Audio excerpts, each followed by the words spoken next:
Сәлематсыздар ма, кеш жарық. Сіздермен қазақтың би-шешендерінің небір қысқа би-шешендері жайлы қысқа әңгімелерді ұсынуды ары қарай жалғастырсам деп отырмын. Қабыл алыңыздар. Осындай қысқа роликті көре отырып жазылып, пікірлеріңізді білдіре жүріңіздер.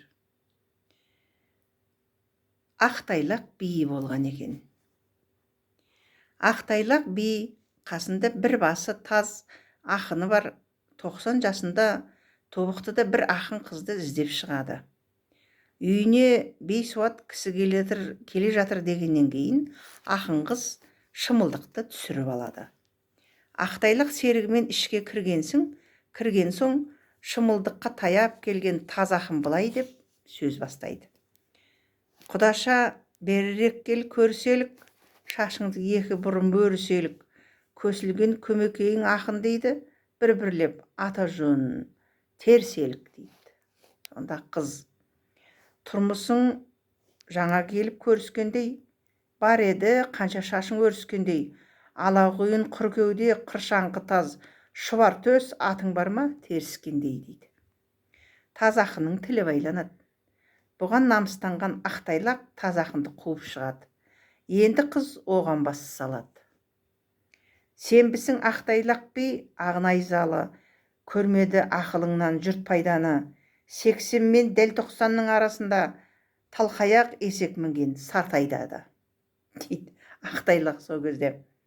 Сартайдасы обалым тобықты жылқаяғын алғанын қойып тұрма, 80 мен дәл 90-ның арасында жүкті болған қу қызға жолықтым ба дейді.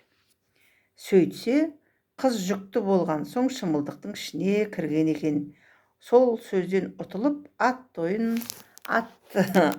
топ айыбын таратқан екен дейді. Бұрын ұтыш деген білгіш болған екен дейді. Бұл да қысқа әңгіме. Абылайдың бір баласы жаугершілікте қалмақтармен соғыста қаза табады. Ханнан қаймығып ешкім мұны естірте алмайды. Дағдарған көпшілік бұл жағдайды ұтыш шешенге жеткізеді.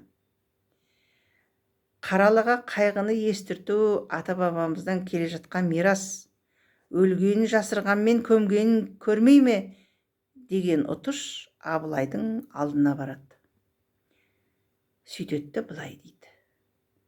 Кім қуанар күннің ерте батқанына, кім қуанар аққуын атқанына, жайсаңың жау қолында қаза тапты, ауылға жүремін деп жатқанында деп естірткен екен дейді.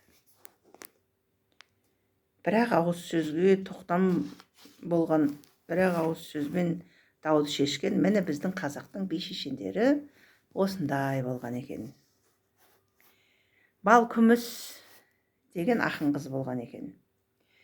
3 қатыны бар, 80 жастағы Арғынбай дейтін бай, 15 жастағы Балкүміс дейтін сөзге шешен ақын қыздың атағын естіп, тоқалдыққа аламын деп кісі жібереді. Қыз әкесі Арғынбайдың байлығына қызығып, мол қалың мал алу ойында болып, Балкүмісті бермек болады. Уағдалы күнінде Арғынбай ұрын келіпті, қалыңдық ойнауға отауды ауылдан оқшау аулаққа тіктіріп, күйеуді сонда түсіріпті. Енді қалыңдығымды әкел көремін дейді күйеу. Жолда келе жатып Арғынбай барғанда Балкүміске айтатын бір ауыз өлеңді атқосшысынан үйреніп алады. Қалыңдығын алып келгенде Арғынбай сол өлеңді Балкүміске айтыпты. Балкүміс, іздеп келдім сізді алыстан, қырандай ұясына қонып ұшқан, жасатам күміс ошақ алтын кесе, жар болсаң жақсылыққа қол алысқан дейді. Сонда Балкүміс былай депті. Жайылған дүйім елге атағың бар, қалтаң тоқ, үстіңде алтын шапаның бар, бар екен тал бойыңда жалғыз ақмін, аузыңда 6 қарыс сақалың бар.